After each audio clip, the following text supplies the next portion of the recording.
Hello everyone, this is Air and welcome to the 37th episode of Death Row Executions. Today's story is on Wanda Jean Allen, who was sentenced to death by method of lethal injection for homicide in the state of Oklahoma. Okay, go ahead. First, I want to thank God and ask for forgiveness once again. And I want to apologize to my mother. And I've asked her for forgiveness as well. All I've taken her through. She's been an excellent mother in more ways than one. But most of all, I want to apologize to Miss Williams and to D.R.E's family. I'm sorry, and I'm ashamed for what happened. I love you today, too. Wanda Jean Allen was born on August 17, 1959 in Oklahoma. She was the second eldest of 8 children and grew up in various unstable environments. Wanda grew up with both parents, but her father left the family after the 8th child was born. The family then moved into public housing, and her mother, Mary Allen, became an alcoholic. The neighborhood they lived in was rough, and majority of her family members lived in poverty, had some sort of medical condition or learning disability. Her and her older brother also started stealing at a very young age in order to help feed the family. One day in 1971, at the age of 12, Wanda went to the store with her brother, Bill Allen. After getting groceries, the two began walking back home when they decided to jaywalk. Bill started to run across the street, and he thought Wanda was running with him. When he turned around, that is when he noticed her still in the middle of the street and seconds later getting struck by a truck. He said that her body flew in the air, and when she landed directly on her head. Things went downhill for Wanda emotionally and cognitively, and this is when she began to overreact with anger in certain situations. She was also not living in the best of areas and was getting into a lot of trouble. She was surrounded by guns, drugs, pimps, prostitutes, and violence. One day, while running in the streets, she was stabbed in the left temple, which left her with permanent brain damage.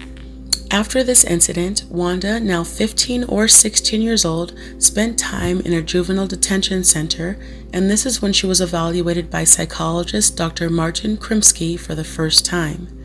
She was given an IQ test and received a 69. The psychologist said that her left hemisphere was dysfunctional, which caused her to have difficulties with comprehension and affected her ability to understand cause and effect.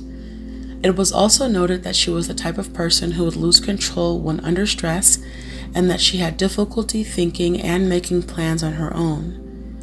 It was recommended that Wanda be put into protective custody, but nothing was done to follow up on Dr. Martin's request and recommendations.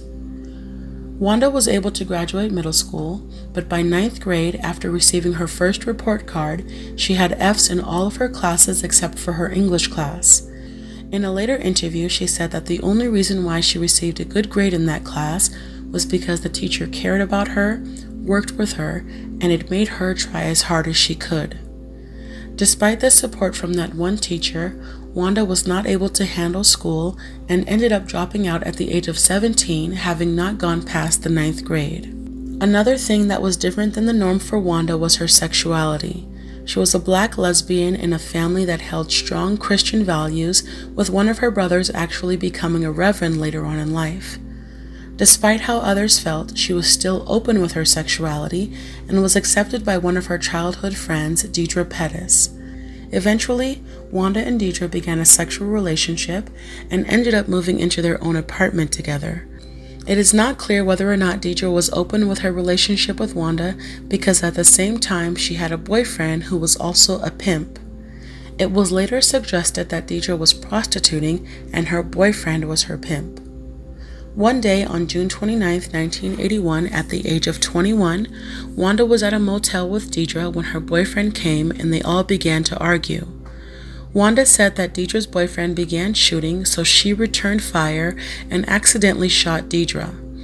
The evidence conflicted with Wanda's recollection of the crime because the autopsy showed that D.R.E. was pistol whipped and shot in the abdomen in close range. Despite the conflicting statements and evidence, during trial, Wanda struck a deal to plead guilty of manslaughter. She was sentenced to spend 4 years in prison and only served 2. While in prison, she met a woman by the name of Gloria Leathers, who was serving time for manslaughter as well. Gloria remained in prison when Wanda was released, but they both kept in contact. When it was close to Gloria's release date, she asked Wanda if she could move in with her, and Wanda agreed. The two lived together and had an on-and-off romantic relationship for roughly 3 years.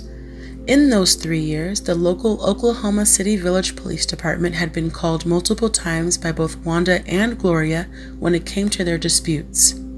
Wanda would frequently threaten Gloria if she ever left the relationship, so every time Gloria broke up with Wanda, she would eventually come back. During their relationship, Wanda gave Gloria a couple of letters. The first letter had an innocent cover of a girl praying, but on the inside it read, "You're not only in my prayers, you're also in most of my confessions. You're everything I ever wanted. I'm very happy with your love. You're my everything. P.S. I'm the type of person who will hunt someone down I love and kill them. Do I make myself clear, Gloria?" Here is a picture of another card she gave Gloria. Inside the card it read, "Try and leave. You'll understand this card more." On December 2nd, 1988, the two went to the store together and got into an argument. Gloria decided to break up with Wanda that day, which caused Wanda to become irate. Gloria called her mother to meet her at the apartment they shared so she could help get her things to move out, and she also called the police. A police officer followed them home and remained close to Gloria as she was packing her belongings.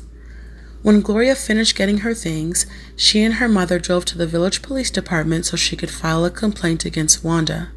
The police officer who was at their home left, and that is when Wanda got into her brown Lincoln and drove to the same police department. When Wanda arrived, Gloria got out of the car and walked closer to Wanda while her mother Ruby Wilson stayed in the passenger seat. Ruby said that she heard her daughter yell, "No, Jean, no, I'm not coming back," and turned her back to Wanda. She leaned into her car through the open driver's side window, and Wanda followed behind her, hiding her hand underneath her sweatshirt. When she was close enough, she pulled out a .38 caliber handgun, stuck it into Gloria's abdomen, shot, and casually walked away. Ruby Wilson heard something but did not believe Gloria when she cried out that Wanda shot her until Gloria turned around to show her the gunshot wound. The bullet entered her abdomen and exited through her back. Ruby had to see her daughter's insides hanging out of her body and wasn't able to do anything as Gloria collapsed on the floor. Everyone inside the police station heard the shots but did not witness the actual crime.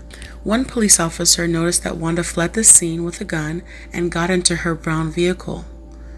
They waited for the fire department and paramedics to come to take Gloria to the hospital, where she later was able to verify that it was Wanda who shot her. When police tried to go back to their apartment, they found the gun that was used for the shooting, but Wanda was nowhere to be found.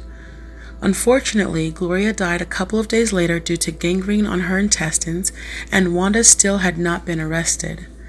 It wasn't until December 6, 1988, police were able to apprehend Wanda in Duncan, Oklahoma, because one of her family members called the Crime Stoppers hotline in order to get reward money for disclosing her location.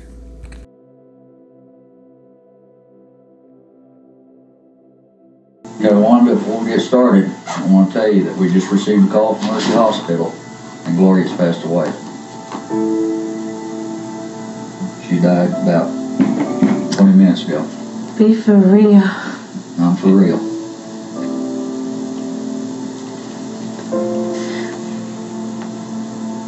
She was irate.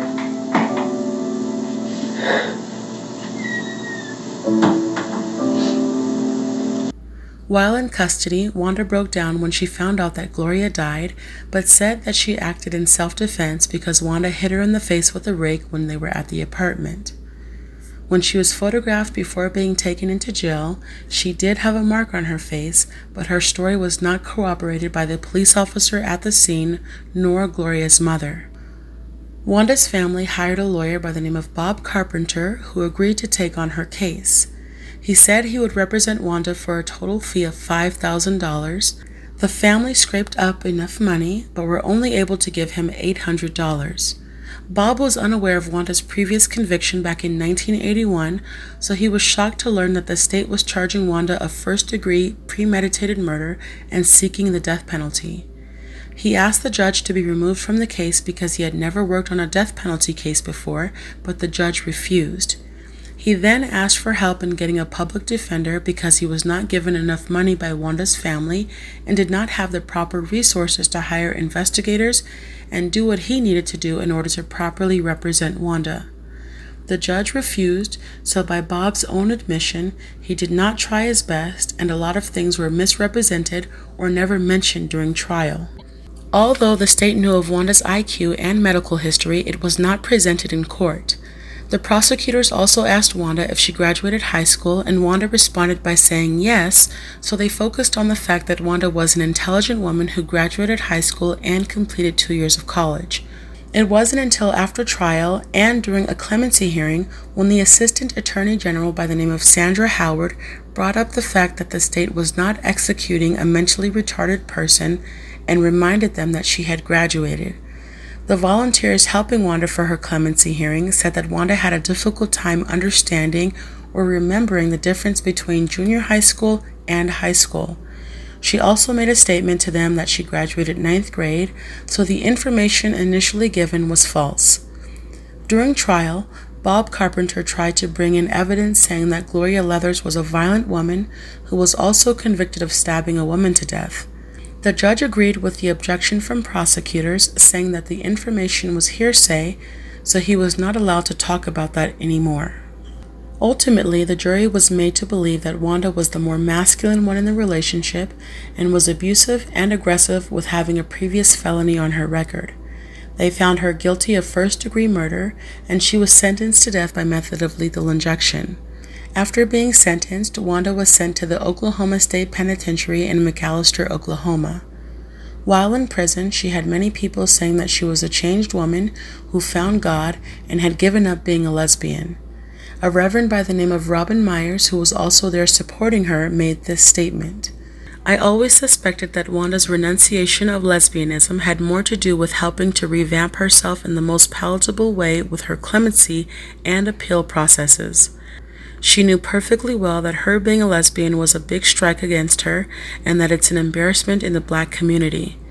She was going to play the best hand she could play at the very end." When it came to Wanda's clemency hearing, David and Stephen Presson volunteered to be Wanda's legal advisors. They were able to bring in Bob Carpenter, and they focused on the fact that she did not have a fair trial because of how bad Bob did in representing her. They also brought in the psychologist who initially met with Wanda when she was a teenager, who spoke of the effects of frontal lobe damage. Lastly, they wanted to make it known that Wanda was mentally retarded and should not be executed.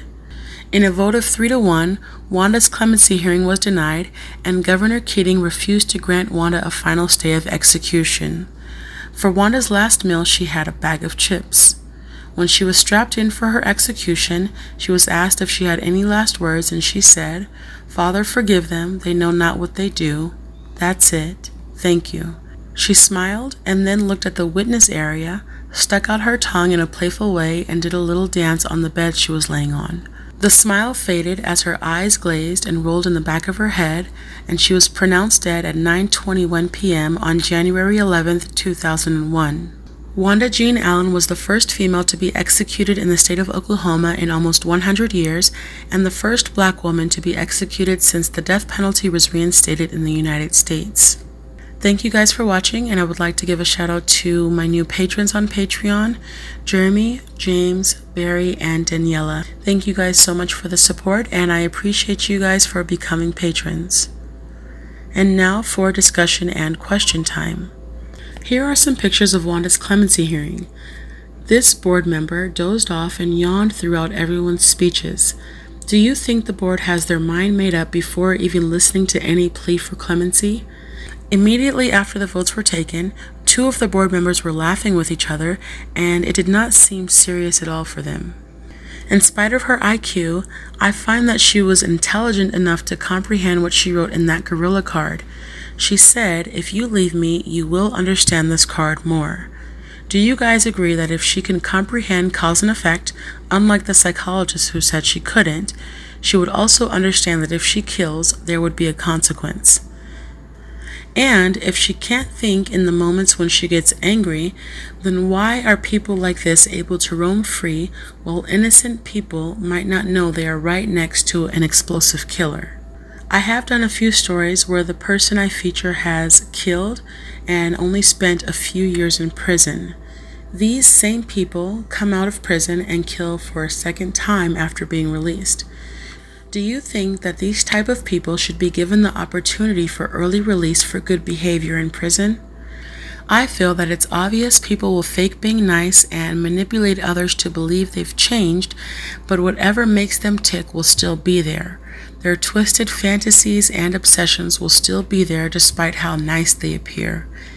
They have tricked majority of everyone who was around them when they were free, so I believe it's only a matter of time before they commit the same crime, and 2 years in prison is not enough, in my opinion. Let me know what you guys think in the comments below.